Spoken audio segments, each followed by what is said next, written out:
সন্দেশখালীতে যেমন এসটিএফ এর হানা চলছে, তার পাশাপাশি বাসন্তী সেখানেও চলছে এসটিএফ এর হানা। গ্রেফতার তৃণমূলের পঞ্চায়েত প্রধানের স্বামী। চড়াবিদ্যা গ্রাম পঞ্চায়েতের প্রধানের বাড়িতে আজ হানা দেয় এসটিএফ। বাড়িতে আগ্নেয়াস্ত্র মজুত রাখার অভিযোগে পঞ্চায়েত প্রধানের স্বামীকে গ্রেফতার করা হয়েছে বলে খবর। পঞ্চায়েত প্রধানের স্বামী সহ 5 জনকে গ্রেফতার। এই মুহূর্তে আমি দাঁড়িয়ে আছি বাসন্তীর চড়াবিদ্যা অঞ্চলে, যিনি তৃণমূল কংগ্রেসের প্রধান তার বাড়ি। আর আজকে সকালে এসটিএফ এর একটা বিশাল বাহিনী কিন্তু এখানে আসে এবং তারা কিন্তু তন্ন তন্ন করে তারা কিন্তু আগ্নেয়াস্ত্র তারা কিন্তু খোঁজ করেন এবং তারা রীতিমতো মাটি খুঁড়ে এই যে এখানে এই যে বিস্তীর্ণ অঞ্চল এখানে দেখছেন আপনারা, এখানে সরাসরি টিভি নাইন বাংলায় এক্সক্লুসিভ আপনারা দেখতে পাচ্ছেন। দেখুন এখানে দেখুন কিভাবে গর্ত খোঁড়া হয়েছে। তাহলে অর্থাৎ এসটিএফ এর কাছে কিন্তু খবর ছিল যে মাটির তলায় কিন্তু আগ্নেয়াস্ত্র থাকতে পারে, কিন্তু তারা কিন্তু এখান থেকে কিন্তু কোনো আগ্নেয়াস্ত্র তারা কিন্তু পাননি।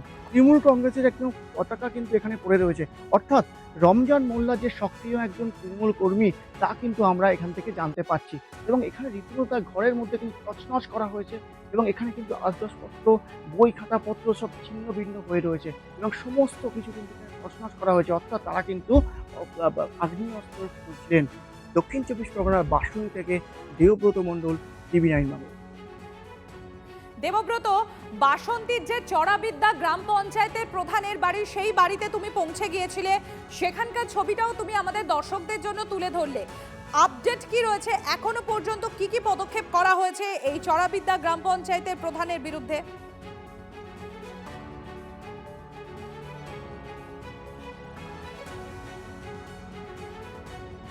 দেবব্রত, শুনতে পাচ্ছ? আমরা দেবব্রতর সঙ্গে যোগাযোগ করার চেষ্টা করব। আপনাদের যে ছবি আমরা তুলে ধরছিলাম, চড়াবিদ্যা গ্রাম পঞ্চায়েত বাসন্তীর ঘটনা, বাসন্তীর চড়াবিদ্যা গ্রাম পঞ্চায়েতে সেখানে পঞ্চায়েত প্রধানের বাড়িতে হানা দেওয়া হয়, সেখান থেকে আগ্নেয়াস্ত্র উদ্ধার হয় এবং এই ঘটনায় ইতিমধ্যেই গ্রাম পঞ্চায়েত প্রধানের স্বামীকে এই আগ্নেয়াস্ত্র মজুত রাখার অভিযোগে গ্রেফতার করা হয়েছে। কারা তুললো? কি নাম তারাই এসে তুলে নিয়ে গেছে। কি বললো? বলছে আপনার বাবাকে বলুন সত্যি কথা বলতে। আমি বলি আমার বাবা তো এই তো সামনে আছে, আপনি জিজ্ঞাসা করুন যে আমার বাবা কি করেছে। তো আমার বাবাকে কেন তুলছেন আপনারা? আপনারা বলুন যে আমার বাবা অন্যায় করেছে, যে কোনো একটা অন্যায়ের কারণে তুলে নিয়ে যাচ্ছেন। তো বলছে আমরা কিছু বলিনি বাবা, আপনার বাবাকে শুধু সত্যি কথাটা বলতে বলুন। আমার বাবাকে কি জিজ্ঞাসা করছে সেটাই জানি না। বলছে যে আগ্নেয়াস্ত্র আছে। আগ্নেয়াস্ত্রটা কি সেটাই তো আমরা জানি না এখনো পর্যন্ত। কখন এসেছিল ওই নাই? সকাল 5টা-6টার দিকেই ঢুকেছে, 5:30। পুলিশ কি এখান থেকে কোনো বন্দুক ফন্দুক নিয়ে না সেরকম কিছুই না।